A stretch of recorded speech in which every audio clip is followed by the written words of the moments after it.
Basta mga bata, nagbasa na ba ulit kayo?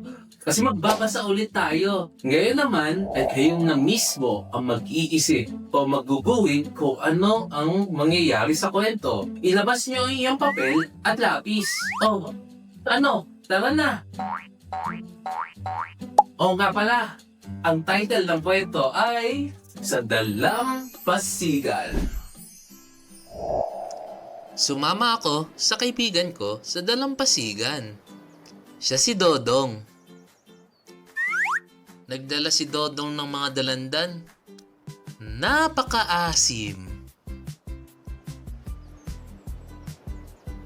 Nagtakbuhan, lumundag, dumapa, at lumangoy kami. Napakasaya. Ngunit madilim na ang langit.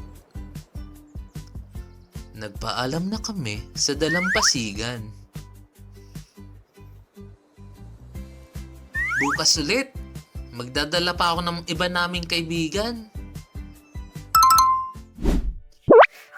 Nakuha niyo na ba mga bata? Opo, Kuya Jet. Aba, ang galing ah!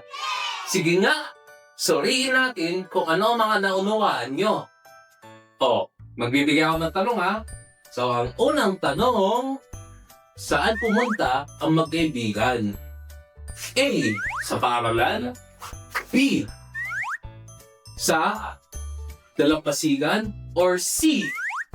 Sa may palalaroan. Sa dalampasigan po, Kuya Jet. Kung ang sagot nyo B, tama!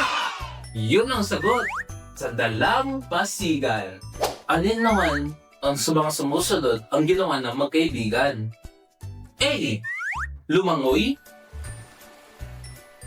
B. Nangisda. C. Lumundag. Letrang B, Kuya Jet. Ang tamang sagot ay B. Sila ay nangisda. Okay mga bata, bakit naman kailangan na nila umuwi? A. Dahil hinanap na sila ng magulang nila. B. Dahil gabi na at delikado na. Or C. Dahil di na sila makakita. Letrang B, Kuya Jet. Ang tamang sagot ay letter B. Dahil gabi na at delikado na. Kaya huwag kayo lumabas pag gabi mga bata ha. Opo, Kuya Jet. Mahusay mga bata. Ipinakita kung gaano kayo kagaling. Napakahusay, Popoy.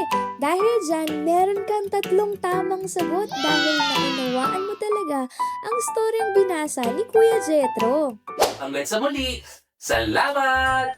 Bye!